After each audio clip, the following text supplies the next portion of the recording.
கிறிஸ்துவில் பிரியமானவர்களே, இந்த நாளுக்கான தினசரி தியான வசனம் மத்தேயு எழுதின சுவிசேஷம் 20வது அதிகாரம் 4வது வசனம். மத்தேயு 20:4. மேத்யூ 24. நீங்களும் திராட்சை தோட்டத்துக்கு போங்கள், நியாயமானபடி உங்களுக்கு கூலி கொடுப்பேன் என்றான். அவர்களும் போனார்கள். அதாவது ஒரு வித்தியாசத்தை புரிஞ்சு கொள்ளுங்க. முதலாவது வசனத்தில் 6 மணிக்கு போய் கூப்பிட்றாரு இல்லையா, அவங்கக்கிட்ட என்ன சொல்கிறாரு? அவங்க 2 பேரும் பேசுகிறாங்க. பேசி ஒரு ஒப்புதலுக்கு வராங்க. என்ன? ஒரு நாளைக்கான கூலி 1 தினாரி, அது நான் உங்களுக்கு கொடுக்குறேன். அவங்க சந்தோஷமாக ஏற்றுக்கொள்கிறாங்க. அவங்க வேலைக்கு போயாச்சு. இப்போ மறுபடியும் ஒரு 3 மணி நேரம் கழித்து வர்றாரு. எத்தனை மணிக்கு? காலையில் 9 மணிக்கு. இப்போ வேலை இல்லாமல் இருக்கிறாங்க. அவங்கள பார்த்து என்ன சொல்கிறாரு? நீங்களும் என்ன பண்ணுங்க, திராட்சை தோட்டத்துக்கு போங்க. அப்போ என்னென்னா, அவர் இன்னும் வேலைக்கு ஆள் வேணும் அப்படின்னு சொல்லி கர்த்தர் தான் மறுபடியும் ஆளுங்களை எடுக்கிறார். அவங்க தேடி வரல. நல்ல கவனிங்க, இது தேவனுடைய ஒரு கிருபையை காட்டக்கூடியதான். அவர் ஒவ்வொருத்தரையும் வேறு விதமான நேரங்களில் வேறு விதமான வாழ்க்கையில் இருக்கக்கூடியவங்களை அழைக்கக்கூடியதை நம்ம பார்க்குறோம். என்ன சொல்கிறாரு? நியாயமானபடி உங்களுக்கு கூலி கொடுப்பேன். அப்போ என்ன, இவங்களுக்கு ஒரு இவ்வளவு தான் கூலின்னு அவங்க ஃபிக்ஸ் பண்ணல. ஏன்னா இது என்ன, ஒரு நான் நியாயமாக கொடுப்பேன் அப்படிங்கிற ஒரு வாக்கு தான் கொடுக்குறாரு. அப்போ அவங்க என்ன, இந்த முதலாளியை அவங்க நம்பணும். இந்த திராட்சை தோட்டக்கார ஓனரை அவங்க நம்பணும். ஏன்னா அவர் சொல்கிறாரு நியாயமானபடியை கொடுப்பேன் அப்படின்னு சொன்ன உடனே அவங்களுக்கு என்ன வரணும்? இவர் மேலே ஒரு நம்பிக்கை வரணும். இவர் சொன்னால் நியாயமானபடி காசு கொடுப்பாரு அப்படிங்கிற ஒரு நம்பிக்கை அவங்களுக்கு வரணும். அவங்களுக்கு அந்த நம்பிக்கை வந்துச்சு. என்ன காரணம்? அவர்களும் போனார்கள். அப்போ இங்கே பாருங்கள், அவங்களுடைய கீழ்ப்படிதலில் அவங்க உட்காந்து பேரம் பேசலை. ஏன்னா முதல்ல வந்தவங்க பேரம் பேசி ஒரு கூலின்னு சொல்லி அவங்க அனுப்பப்பட்டாங்க. ஆனால் இவங்ககிட்ட சொன்ன உடனே இவர்களுக்கு என்ன வந்துருச்சு? எப்பா, எங்களை யாருமே கூப்பிடல, நாங்கள் சும்மா கடை வீதியில் சும்மா நிற்கிறோம். இவர் சொல்கிறாரு, என்ன, நீங்கள் போய் எங்கள் திராட்சை தோட்டத்தில் வேலை பாருங்கள், உங்களுக்கு நியாயமானபடி கூலி கொடுப்பேன்னு சொல்லி சொல்கிறாரு. அப்போ இவங்களுக்கு என்ன வந்துருச்சு? நீங்கள் எவ்வளோ கூலி கொடுப்பீங்கன்னு கேட்கல. அப்போ இவங்க என்ன பண்ணாங்க?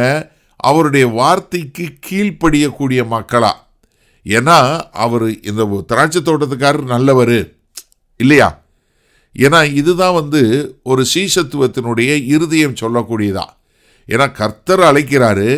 ஆனால் அவர் என்னன்னா, நம்மளுடைய எனக்கு உரிமை, எனக்கு இந்தந்த உரிமையெல்லாம் வேணும், எனக்கு இந்தந்த காரியமெல்லாம் வேணும் அப்படின்னு சொல்லி ஒரு பேரம் பேசுகிறதோ இல்லை எனக்கு இதெல்லாம் இருக்குன்னு சொல்லி ஒரு டிமாண்ட் வைக்கிறதோ இல்லை.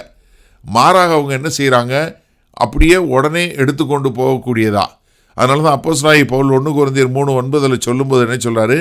நாம் தேவனுடைய உடன் ஊழியக்காரர்கள் என்று சொல்லக்கூடியதா. ஏன்னா அவருடைய வேலைக்கு நம்மளை கூப்பிட்றாரு. அவர் கூட சேர்ந்து வேலை பார்க்குறதுக்கு போகிறோம். அவர் நியாயமானபடி கூலி கொடுக்கக்கூடியவர். சரி, இந்த நாளில் இந்த வசனத்தை நம்ம எப்படி எடுத்துக்கொள்வது? நீங்கள் எப்பொழுதும் ஆயத்தமாக இருங்க. இந்த செய்தியை கேட்டுக்கொண்டு இருக்கிற யாராக இருந்தாலும் நீங்கள் ஆயத்தமாக இருங்க. ஏன்னா உங்களை கர்த்தர் எப்போ வேணாலும் அழைப்பார். ஏன்னா ஒரு சிலரை ரொம்ப ஆரம்பத்திலே கூப்பிட்றார், ஒரு சிலரை இடையில கூப்பிட்றார், ஒரு சிலரை கடைசியில் கூப்பிட்றார். ஆனால் எல்லாருமே அவருடைய தோட்டத்தில் அவருடைய ராஜ்யத்தில் வேலை செய்வதற்கு நம்ம ஆயத்தமாக இருக்கணும். இதில் இன்னொன்று என்னென்னா, நம்ம முழுக்க கர்த்தருடைய குணாதிசயத்தை நம்பி போகக்கூடிய மக்களாக இருக்கணும். நம்ம உட்காந்து எனக்கு அது கிடைக்குமா இது கிடைக்குமான்னு கணக்கு பார்க்குறவங்களா இருக்க முடியாது. ஏன்னா அவருடைய குணாதிசயம், அவருடைய தாராள குணத்திற்கு முன்பாக நம்ம ஒன்றுமே இல்லை. இப்போ நீங்கள் யோசிச்சு பாருங்கள், இந்த 9 மணிக்கு கூப்பிட்டார் இல்லையா?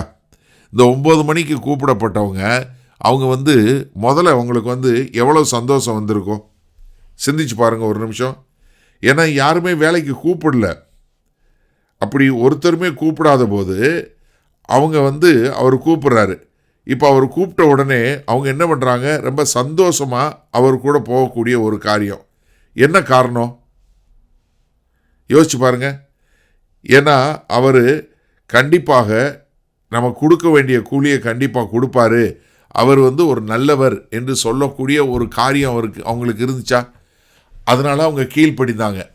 அப்போ கர்த்தர் அழைக்கும்போது அவருடைய அழைப்பிற்கு கீழ்ப்படியும் போது அது நமக்கு ஆசீர்வாதத்தின் கதவுகளை திறக்கிறது. அப்போ எனக்கு அருமையான சகோதரனே சகோதரியே, கர்த்தருடைய அழைப்புக்கு கீழ்ப்படிவீங்களா? பேரம்பேசி இல்லை, அதுக்கு விசுவாசத்தில் கீழ்ப்படிந்து போகும்போது நீங்கள் கர்த்தருடைய ஆசீர்வாதத்துக்குள்ளாய் கடந்து செல்வீர்கள். வல்ல பிதாவே, இந்த செய்தியை கேட்டுக்கொண்டிருக்கிற எனக்கு அருமையான சகோதர சகோதரிகளுக்காய் ஜெபிக்கிறேன். யாரெல்லாம் நீங்கள் அழைக்கிறீங்களோ அந்த அழைப்பை கேட்டு கீழ்ப்படிந்து போகக்கூடிய எல்லாருக்கும் அது ஆசீர்வாதத்தின் வாசல்களாய் இருக்கிறது என்பதை நாங்கள் புரிந்து கொண்டோம். அதனால் உம்முடைய அழைப்பிற்கு எப்போதும் ஆயத்தமாய் இருக்க எங்களை ஒப்புக் கொடுக்கிறோம். இயேசு கிறிஸ்துவின் மூலம் பிதாவே, ஆமேன். கர்த்தர் உங்களை ஆசீர்வதிப்பாராக. நாம் இன்று மாலை மண்ணால் சந்திப்போம்.